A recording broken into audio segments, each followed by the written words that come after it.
Bismillahirrahmanirrahim. On the demand of Muhammad Aqib from Kashmir, find ये problem 3 dimensional analysis की है। ये chapter है the cone. Find the necessary and sufficient condition that the cone has set of 3 mutually perpendicular generators. हमें necessary and sufficient condition वो find करना है जिसमें कोन जो है 3 म्यूचुअली परपेंडिकुलर जनरेटर रखता है, यानी उसके कोन के 3 जनरेटर हैं जो आपस में एक दूसरे के परपेंडिकुलर है, 90 डिग्री बनाते हैं। तो क्या कंडीशन होगी, मीन्स जो कोन का इक्वेशन होगा उसमें जो कोफिशिएंट होंगे उनके बीच में क्या रिलेशन होगा। तो सबसे पहले तो हम कोन का इक्वेशन एक जनरल फॉर्म में मान लेते हैं और थोड़ा ऐसे पर्टिकुलर इसलिए बना देंगे ताकि हमारा कैलकुलेशन सिंपल हो जाए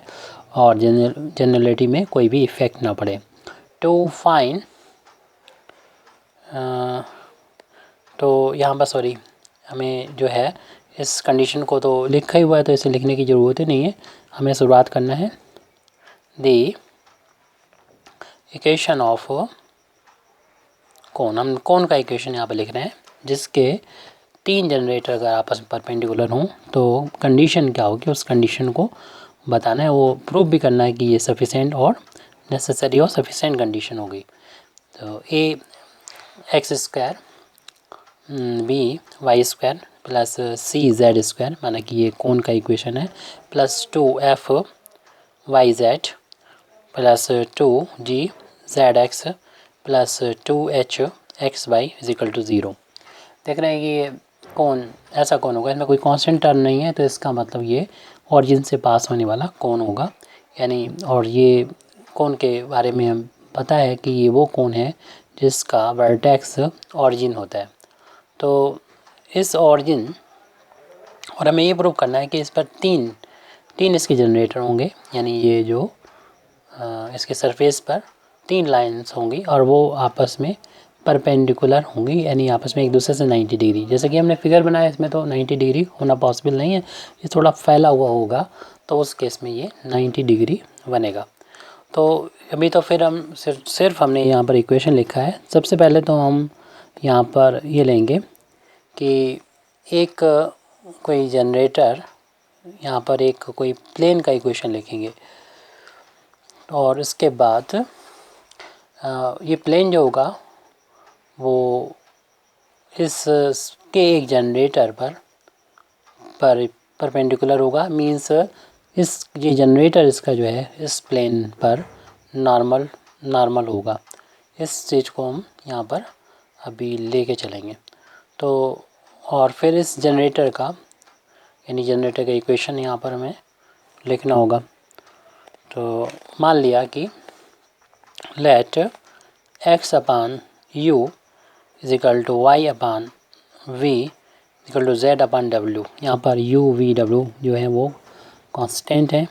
और ये एक लाइन के इक्वेशन को डिनोट कर रहा है और ये वो लाइन है जो कि यहाँ पर -0 हो रहा है, तो 0,0,0 से जाने वाली ये लाइन है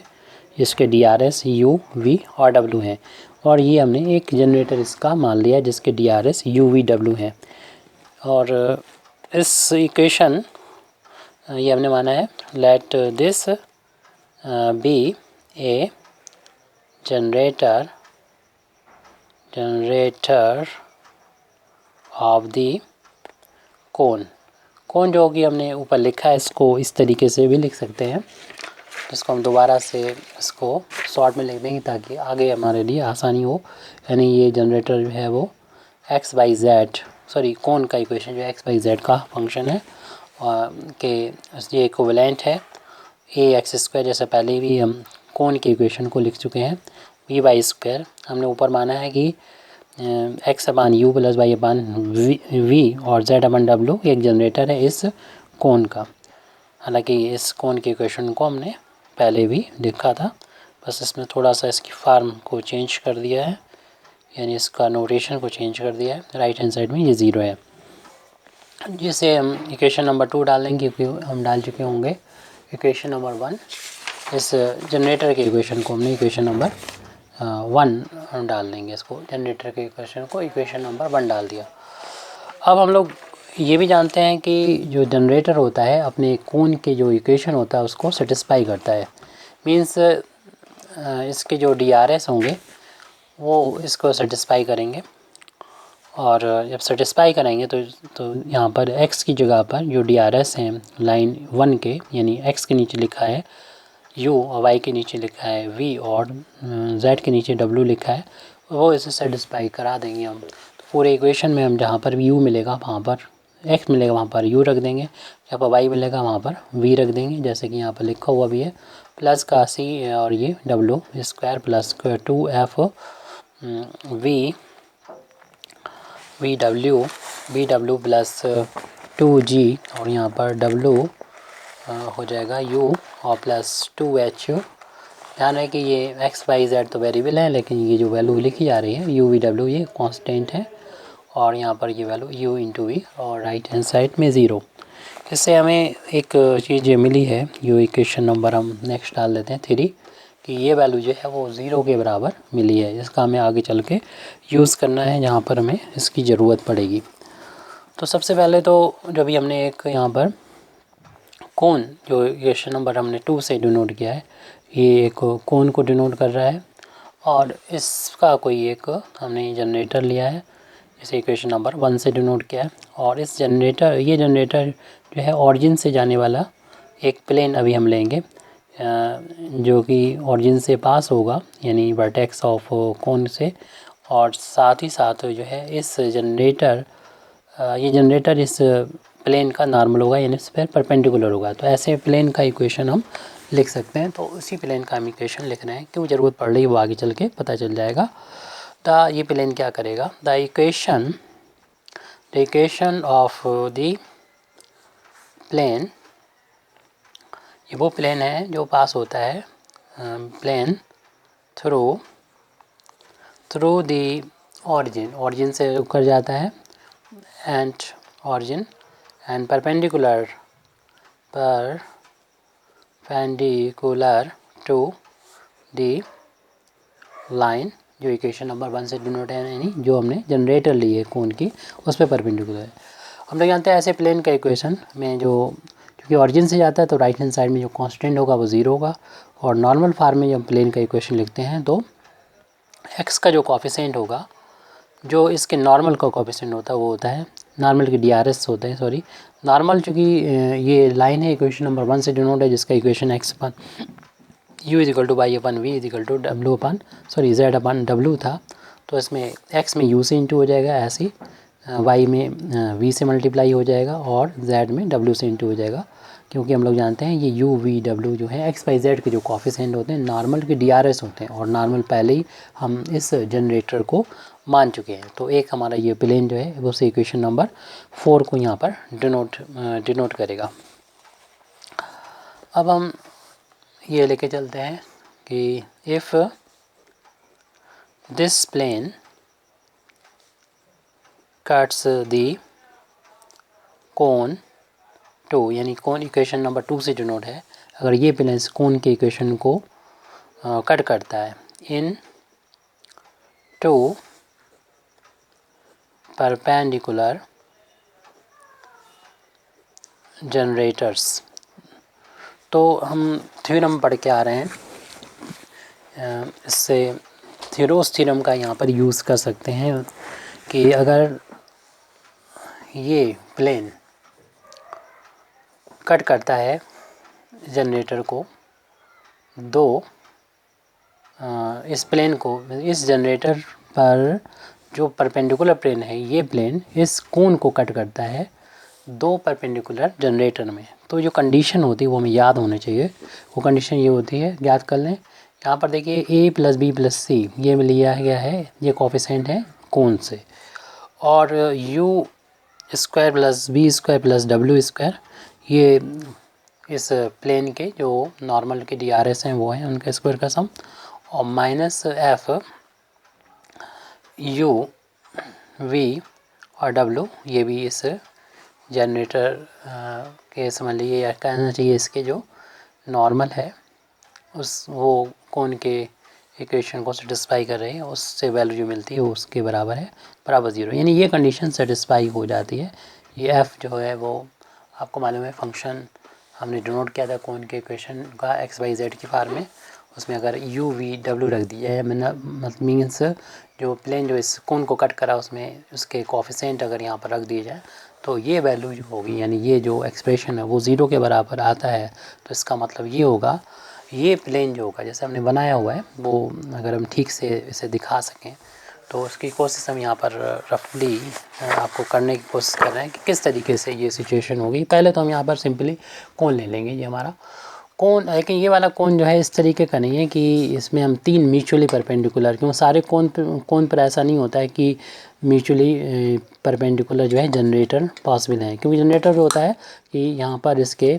जो वर्टेक्स होता है उसके इसके सरफेस पर कोई भी लाइन जो ड्रा करी जाती है इसके किसी भी पॉइंट को मिला दें इससे, तो ये कोन हम मान लेते हैं थोड़ी देर के लिए। तो इनके इस पॉइंट को मिला दें, यहाँ इसका वर्टेक्स भी नहीं, यहाँ आगे मिलाते तब होता वर्टेक्स, फ़िलहाल मान लेते हैं इतना कि ये हमारा वो है। तो वर्टेक्स से जब हम इसके किसी पॉइंट मिलाएंगे तो ये की जनरेटर कहलाएगी। इस पर जो भी लाइन ड्रा होगी वो एक जनरेटर होगी। तो ऐसी तीन जनरेटर होंगी और ये तीनों जनरेटर जो होंगे वो आपस में परपेंडिकुलर होना चाहिए। तो तीन जनरेटर हम यहाँ पर ऐसे दिखाने की कोशिश कर रहे हैं, लेकिन ये जो कि कोन इस टाइप का नहीं है, क्यों सारे कोन पर तीन जनरेटर परपेंडिकुलर पॉसिबल नहीं है। तो जनरेटर ऐसा है कि इनके ये एंगल जो है वो बता रहे हैं कि 90 डिग्री पहले दूसरे के बीच, दूसरे तीसरे के बीच और तीसरी पहले के बीच में भी 90 डिग्री एंगल हो। तो इसको इस तरीके से कर रहे हैं हम लोग कि पहले तो इस वाले जनरेटर जो जनरेटर हमने लिया था उस पर एक नॉर्मल, इस पर जो नॉर्मल प्लेन ऐसे करके एक लिया है और ये इस तरीके से लेंगे जनरेटर कि ये प्लेन जो होगा वो इस कोन को कट करेगा और जब कट करेगा यानी इस तरीके से प्लेन को कट करता हुआ कहीं से जाएगा और जब कट करता हुआ जाएगा तो ये कट करेगा तो यहाँ पर दो लाइन मिलेंगे। इस पर दो लाइन जो मिलेंगी वही दो लाइन यहाँ पर दो जनरेटर अदर्स दो जनरेटर यहाँ पर शो कर रहे हैं। तो वो दो जनरेटर आपस में भी 90 डिग्री बनाए तो उसके लिए ये कंडीशन जो हमने लिखी है वो सेटिस्फाई होती है। यानी ये सिंपल सा है, मतलब यहाँ पर जो है किसी जनरेटर से या इससे पहले जो दे रखा था हमारा जो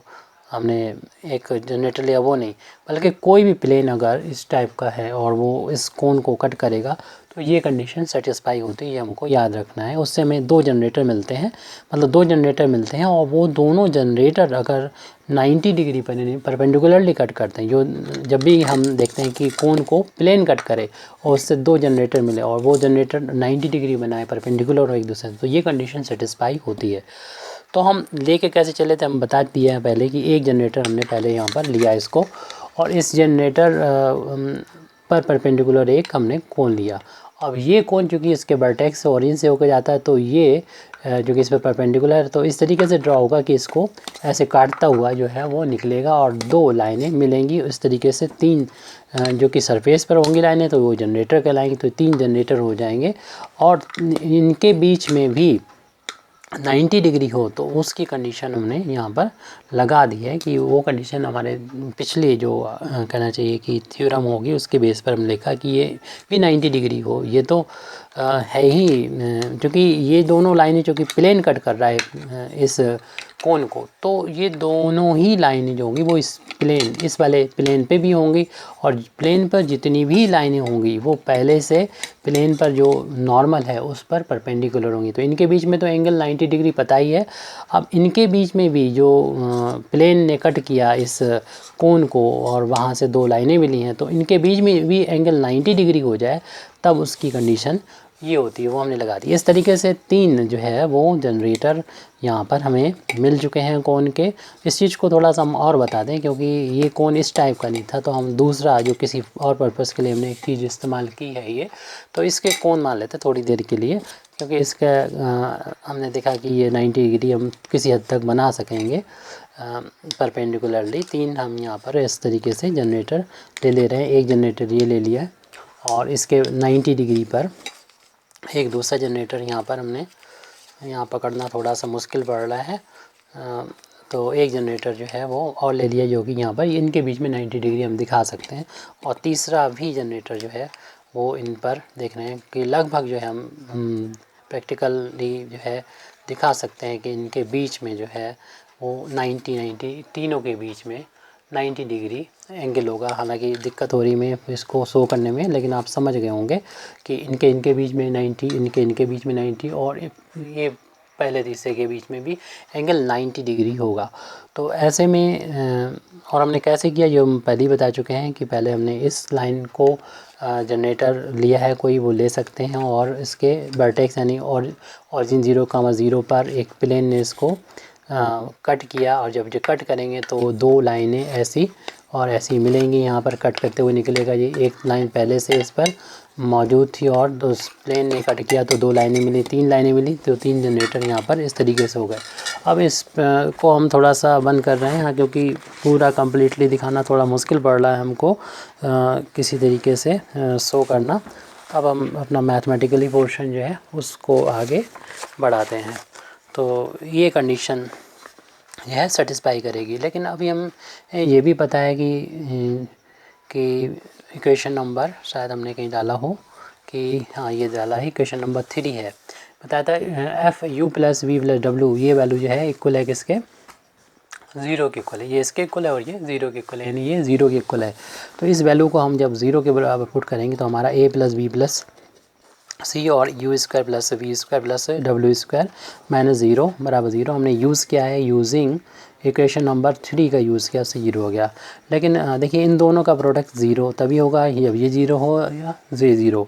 ये वैल्यू तो 0 के बराबर हो नहीं सकती, क्योंकि आप देखेंगे कि u पॉजिटिव हो या निगेटिव हो, जब इसका स्क्वायर करेंगे तो पॉजिटिव हो जाएगा, b का स्क्वायर करेंगे पॉजिटिव, w का स्क्वायर करेंगे पॉजिटिव, और पॉजिटिव का स्क्वायर का सम जो है, और ये वैल्यू कुछ ना कुछ तो होंगी, क्योंकि ये आपको मालूम है कि ये प्लेन के इक्वेशन को डिनोट करेंगे, इसके कोएफिशिएंट कुछ ना कुछ तो होंगे, चाहे प्लस या माइनस के, कभी भी इनका स्क्वायर जब करेंगे सारे पॉजिटिव होंगे, और ये पॉजिटिव जो होंगे वो 0 नहीं हो सकते। तो इनका जबकि प्रोडक्ट जो है वो 0 के बराबर आ रहा है, तो इसका सीधा मतलब ये निकलेगा कि a प्लस बी प्लस सी की वैल्यू जो होगी वो 0 के बराबर होगी। ये जो कंडीशन है वो आपकी कह सकते हैं कि नेसेसरी कंडीशन है, लेकिन अभी हमें इसका सफिशेंट और बताना है, यानी यही कंडीशन होगी तो इसको हमें बताना है। तो this is the condition, this is the condition that the cone may have three mutually perpendicular generators। ये वो कंडीशन है। जनरेटर, यहाँ पर एक टर्म आया है मैनी है, तो इसमें सिर्फ ऐसा नहीं कि 3 ही जो हमने लिए हैं वो, क्योंकि यहाँ पर कोई एक ख़ास जनरेटर हमने यहाँ पर नहीं लिया था, कोई भी ऐसे उठा लिया था शुरुआत में इक्वेशन नंबर 1 से जो डिनोट है। तो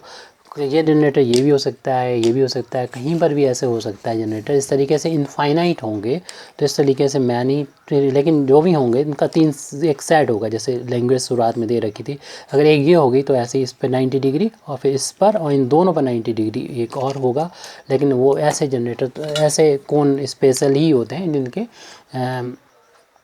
हर एक कोन जो है वो म्यूचुअली परपेंडिकुलर जनरेटर नहीं रखता है, जो रखता है उसके फिर बहुत सारे होते हैं, यानी जो भी आप ले लेंगे उसके बाद फिर हम 2 और उस पर परपेंडिकुलर जनरेटर और ले सकते हैं, यानी वो जनरेटर भी होंगे और साथ में जो हमने एक कोई भी लाइन इस पर जनरेटर ली है उस पर परपेंडिकुलर भी होंगे। तो इनफाइनाइट इस तरीके से होते हैं। यानी ये कंडीशन तो हमने प्रूव ये कर दी। अगर जनरेटर होंगे, यानी हम ये लेके चले थे कि अगर ये परपेंडिकुलर होंगे तो ये कंडीशन होगी a plus b plus c बराबर 0। अब हमें इसका उल्टा लेके चलना होगा, यानी कन्वर्जली, यानी सफिशेंट के लिए, यानी इतना काफ़ी है कि ये होगा तो ऐसा ही होगा, तो इतना हमें कन्वर्जली लेके चलना होगा। तो कन्वर्जली इफ़ अगर ये दे और रखा हो हमको a plus b plus c बराबर 0 और साथ में हो and normal to be plane, और जो प्लेन का नॉर्मल है वो है u x plus v y plus डब्लू जेड इज इक्वल टू 0, वो लाइज ऑन दी कोन, यानी एक कोन हो और उस कोन पर इस प्लेन का नॉर्मल मौजूद हो, तो क्या ऐसा हो सकता है कि इस लाइन पर परपेंडिकुलर दो लाइनें आपस में हों जो खुद परपेंडिकुलर हों, ऐसा पॉसिबल है? तो इसी चीज़ को हमें अब समझना है और लिखना है। लाई ऑन द कॉन, ये जो है अगर ये कॉन ये हमारे दे रखा हो और कोई भी हम जो कि ले सकते हैं यहाँ पर प्लेन और उस पर नॉर्मल कौन पर लाई करता हो, देन द कंडीशन क्या ये कंडीशन सेटिस्फाई हो पाएगी कि a प्लस बी प्लस सी, क्योंकि ये ज़ीरो के बराबर है और ज़ीरो में आप मालूम है किसी भी पॉजिटिव नंबर का मल्टीप्लाई कर देंगे तो भी ये ज़ीरो ही कहलाएगा, और उसमें से माइनस भी कर दें ज़ीरो को तो आपको मालूम है इक्वेशन नंबर 3 से कि u v w ये ज़ीरो के बराबर, क्योंकि आप मान के चले हैं अभी यहाँ पर कि ये जो है एक प्लेन है और इसका जो नॉर्मल है वो इस कोन का जनरेटर है, इतना तो मान सकते हैं। तो जनरेटर है तो जनरेटर कोन के इक्वेशन को सेटिस्फाई करेगा, कोन के इक्वेशन को सेटिस्फाई करेगा इक्वेशन नंबर 3 से, इसकी वैल्यू ज़ीरो, तो ये ज़ीरो है, ज़ीरो और ज़ीरो, यानी ये इक्वेशन जो है वो सेटिस्फाई हो रही है। और ये कौन सी इक्वेशन है? इस इक्वेशन को अभी हम लोगों ने देखा था, ये वही इक्वेशन है कि ये वैल्यू ज़ीरो के बराबर कब हुई थी, जब इस प्लेन ने कोन को कट किया था और दो लाइन मिली थी, यानी दो जनरेटर मिले थे, वो दोनों जनरेटर आपस में परपेंडिकुलर थे तब मिले थे। तो यहाँ पर हम उल्टा लेके चल रहे हैं कि ये वैल्यू मान के चले हैं ज़ीरो है और साथ में एक लाइन है, और फिर वो लाइन से जो है ये प्लेन इस कोन को जब कट करेगा, जब कोन को कट करेगा तो दो लाइन और मिल रही हैं, वो लाइन ज़रूर ही जो होंगी वो देख रहे हैं इस कंडीशन को सेटिस्फाई जो कि कर रही है, और इसका सीधा ये मतलब मिलेगा कि इस कोन का और इस प्लेन का जो इंटरसेक्टिंग लाइन मिलेंगी दो, वो आपस में परपेंडिकुलर होंगी, वो लाइन जो मिलेंगी वो आपस में परपेंडिकुलर होंगी। साथ में आपको ये भी पता है ये दोनों लाइनें प्लेन पर हैं और प्लेन पर जो परपेंडिकुलर है नॉर्मल है वो ये नॉर्मल जो है वो भी जनरेटर है, और ये भी जो मिली हैं जो कि इंटरसेक्टिंग लाइंस हैं कोन और प्लेन की, तो ये भी जनरेटर कहलाएंगे। तो इस तरीके से तीन हमें जनरेटर यहाँ पर मिल गए, कोन के जो है वो तीन जनरेटर हमको मिल गए जो आपस में एक दूसरे से परपेंडिकुलर होंगे। वो किस बेस पे मिले हैं कि a प्लस बी प्लस सी की वैल्यू जो है वो ज़ीरो के बराबर है। तो इस चीज़ को थोड़ा सा हमें अब लिखना होगा कि ये वैल्यू जो है वो सेटिस्फाई हो गई, ये कंडीशन जो है इज़ ऑलवेज सेटिस्फाइड, ये कंडीशन जो है ऑलवेज सेटिस्फाई हो रही है फॉर वैल्यू, यानी इस बात पर डिपेंड नहीं करता ये for every value of u v and डब्ल्यू, यानी यू वी डब्ल्यू की वैल्यू कुछ भी होती है, ये चूँकि ज़ीरो है तो आप यहाँ कुछ भी लिखते रहो इंडिपेंडेंट है यू वी डब्ल्यू से, तो ये वैल्यू सेटिस्फाई होगी। और ये वैल्यू सेटिस्फाई होगी जैसे कि हम बता चुके हैं कि तो इंटरसेक्टिंग जो लाइन होंगी कोन और प्लेन की वो दोनों 90 डिग्री बनाएंगी, और पहले से वो इस जनरेटर पर जो हमने नॉर्मल लिया प्लेन का वो उस पर परपेंडिकुलर होंगी, तो तीनों परपेंडिकुलर लाइन ऐसी मिल जाएंगी। तो इसी चीज़ को हम यहाँ पर और लिख रहे हैं, इट मीन्स दैट, इसका सीधा मतलब ये निकलेगा a plane, it means that the plane which is perpendicular to a generator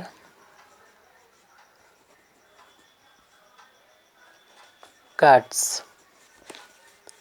the cone in two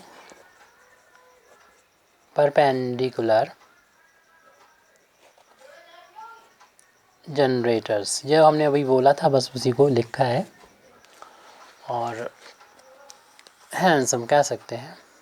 hence there are infinite. अब इनफाइनाइट क्यों हो गया, इस बात को भी हमने पहले बता चुके थे। Infinite number of sets of 3 mutually perpendicular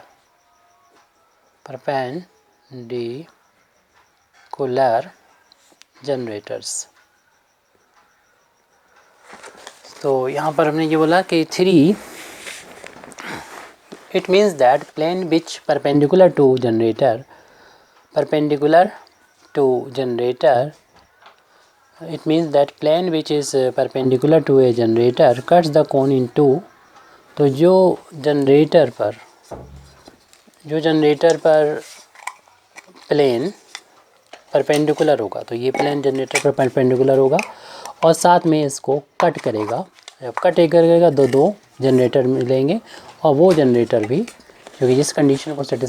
condition automatically satisfy हो रही है वो आपस में परपेंडिकुलर होंगे। तो तीनों जनरेटर जो होंगे वो म्यूचुअली परपेंडिकुलर होंगे। और इसमें इनफाइनाइट वाला सेट आ रहा है इसलिए क्योंकि हमने जो शुरुआत जो करी एक जनरेटर की वो आप क्योंकि कहीं से भी कर सकते हैं, तो हर एक के लिए 2 जनरेटर हमको मिलेंगे। तो एक सेट ये हो गया, इसको थोड़ा सा घुमा दें तो ये सब इसको टच करते हुए होंगे, दूसरा हो जाएगा ऐसे, फिर तीसरा हो जाएगा। इस तरीके से कई जो है वो यानी इनफाइनाइट इस तरीके से सेट हमको मिलेंगे। Thank you very much indeed for listening me. वाखिर दावाना अल्हम्दुलिल्लाहि रब्बिल आलमीन।